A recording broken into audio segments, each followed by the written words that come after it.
Good morning, everyone. This is Lynn Gibbs with Tug Hill Tomorrowland Trust. We're live for virtual birding. Welcome back. I was on hiatus for a couple months, and I'm glad to be back. And I'm hoping everyone will join me. I'm just waiting a little bit to see if anyone will come on.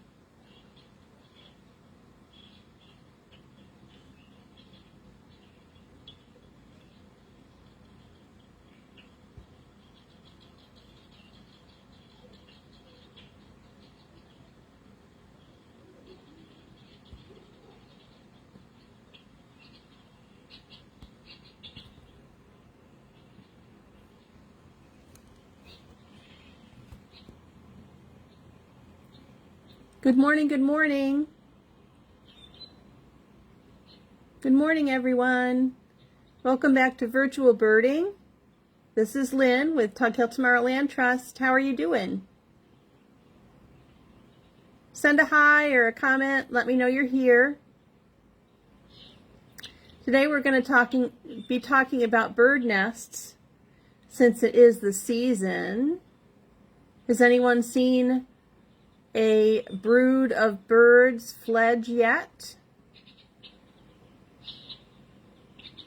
Our birds here have migrated in about the second week of May. Hi Mary, started to court and nest right away. Most of the songbirds have produced a clutch of eggs and fledglings already, and they're probably starting on their second brood. Phoebes, robins, all the songbirds will be starting on a new group of young'uns. Hi, David.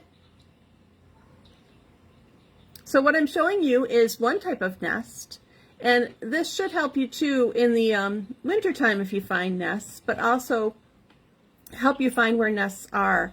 I wanted to talk a little bit about how to identify nests, but also how to observe birds and know how to observe them from afar and find out where they're nesting and confirm that they're nesting. So that's what we're going to talk about today.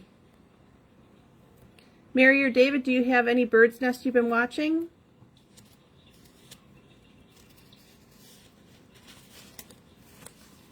Last year I was able to watch the whole first brood of a robin pair lay their eggs, incubate, and raise a group of fledglings. It was really fun. This nest we're looking at is a woodland nest. It's smaller in size. It's hanging from the fork in a branch of twigs.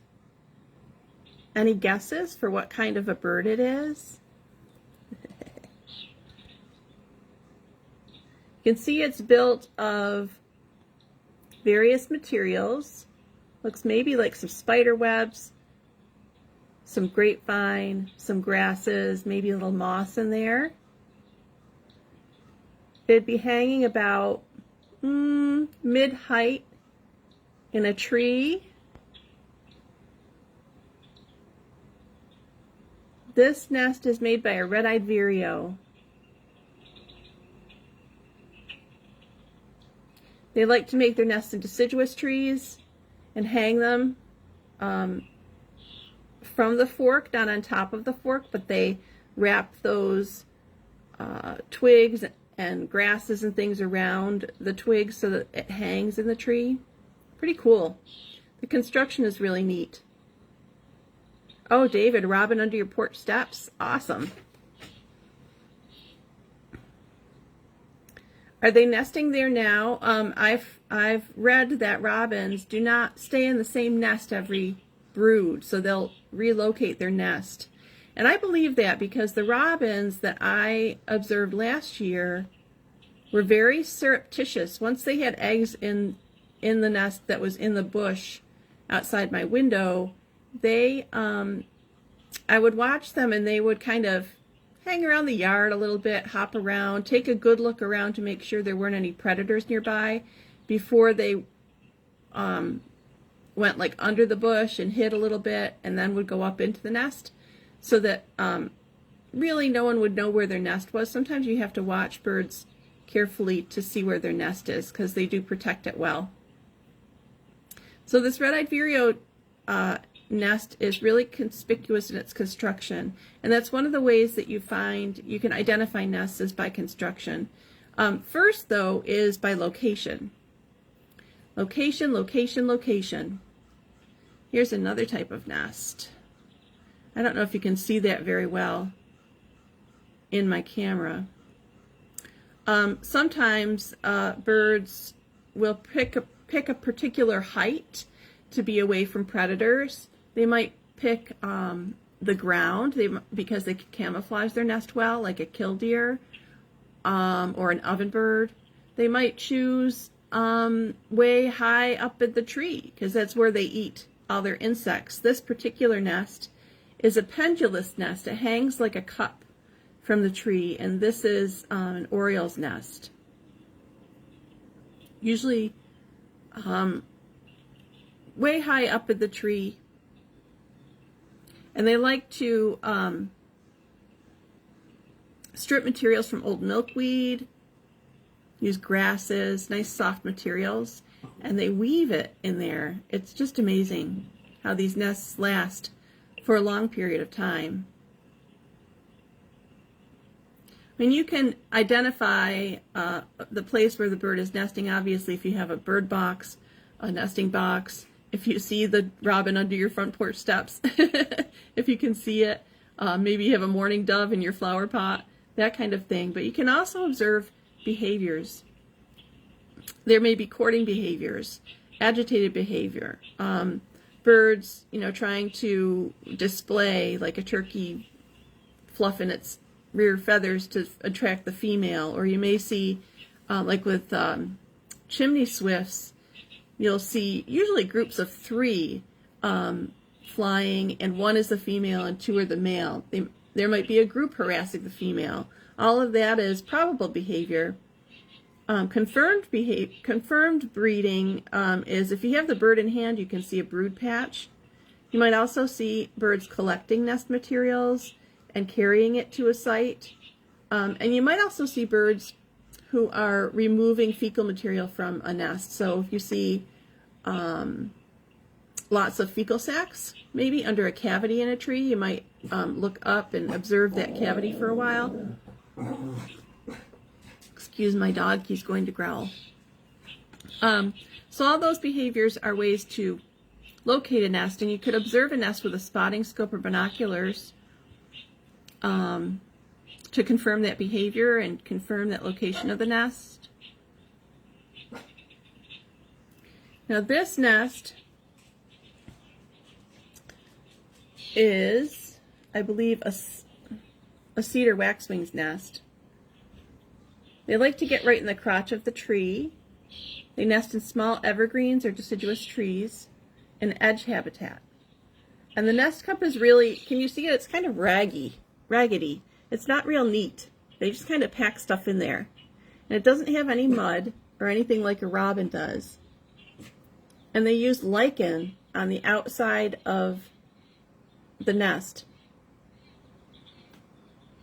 Lichen or moss on the outside of the nest. So it has that kind of light greenish fuzzy appearance. About midway up in a shrubby area in a tree like that. Let's go on to the next one.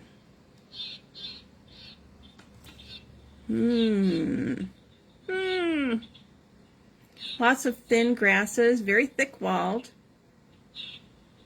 Really solid, pretty neat little cups. Cups made out of finer fibers, plant fibers. They're lined with thistledown. This is a goldfinch nest. It's usually built with the base on the branch, not hanging like the vireo, built on the branch. And you'll see them in fields or near buildings. A lot of them like to frequent bird feeders, so they may be in your area of the bird feeder.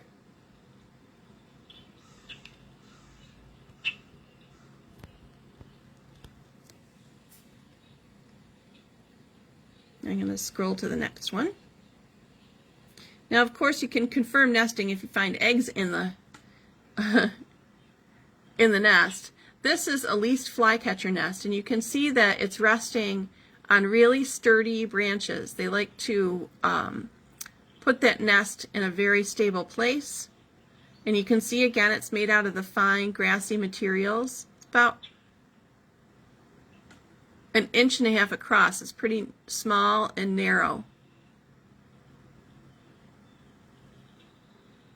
And they like to be in edge habitat that's really well protected. So not quite on the edge of a shrub, but more of a wooded edge, so that they have these nice sturdy places to lay their eggs in their nest.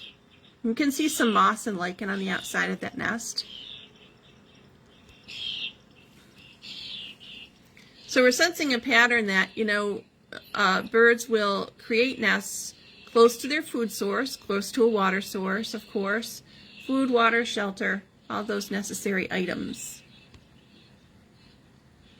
But the way the nest is constructed, if it's neat, if it's not neat, where it's located, how big it is, what shape it is, what materials they're using, all of those things can point to what that nest, who made that nest. Next one is this one. This is on the edge of a wetland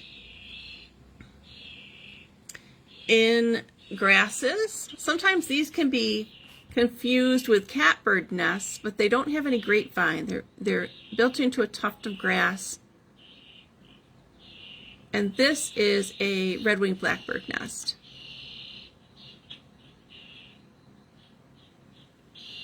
Grackles like the same kind of habitat, but they're larger. They're like 3.5 inches large. And they have a more compacted nest cup, so they're a little bit thicker.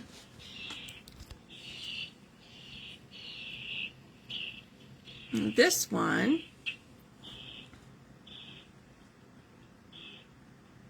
you wouldn't think it would be so airy. But this is made by a scarlet tanager. Look at it, makes it almost all of twigs. And then they don't make them real tight or thick. They kind of twine them together. Inside, the nest cup's about 3 inches across. You're almost see-through.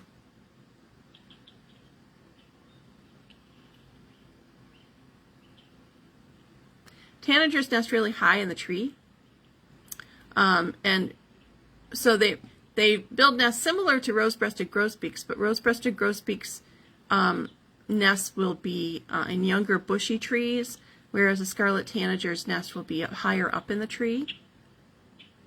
Mourning doves also build kind of a flimsy nest too, and they don't really hold together. In the wintertime, a lot of times they blow apart. Amazing that that would hold eggs and birds, and they could fledge their young from that. Then, of course, we have cavity nesters. Woodpeckers, nuthatches, love to build their nests in cavities. Size of the hole can tell you a little bit about who might be in there, but sometimes they use holes that are made by other animals, so it's not always a good indicator. Of course, a pileated woodpecker's hole is going to be larger than, say, a downy woodpecker.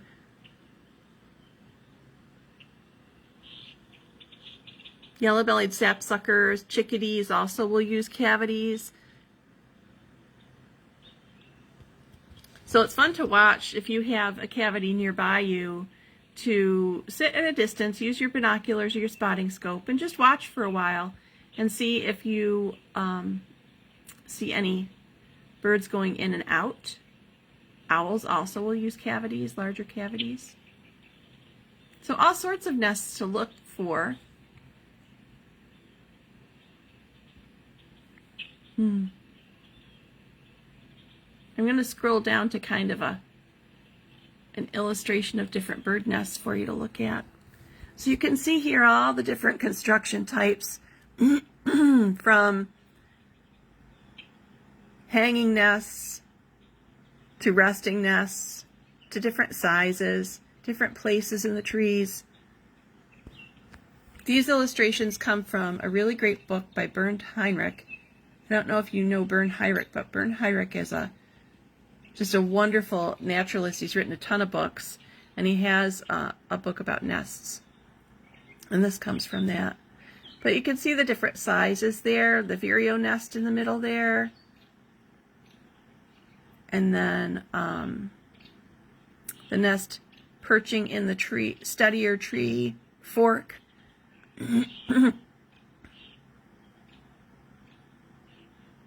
So as you go about your day and your birding, I encourage you to watch where the birds are going. If they have something in their mouths, like nesting material, just kind of follow them with your eyes. See where they're going. You might be able to find one of these nests in the wintertime as well and ID it just from its construction and its location and the materials used.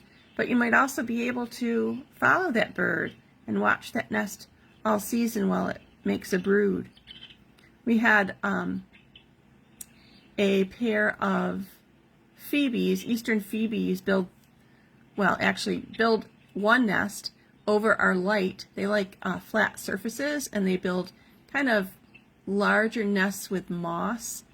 And they raised 3 broods out of that nest almost every year we were there. So it's great fun. Does anybody have any questions? I'm going to turn this around if I can. I can't find the thingy. Oh, there it is. Here we are. Good morning. Anybody have any questions or any observations that you've had? I know David has watched the robin under his porch, nesting and raising young.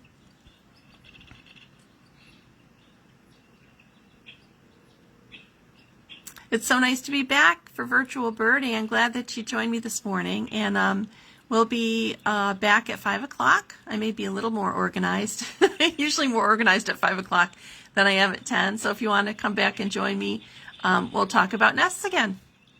Have a great day. Enjoy birding.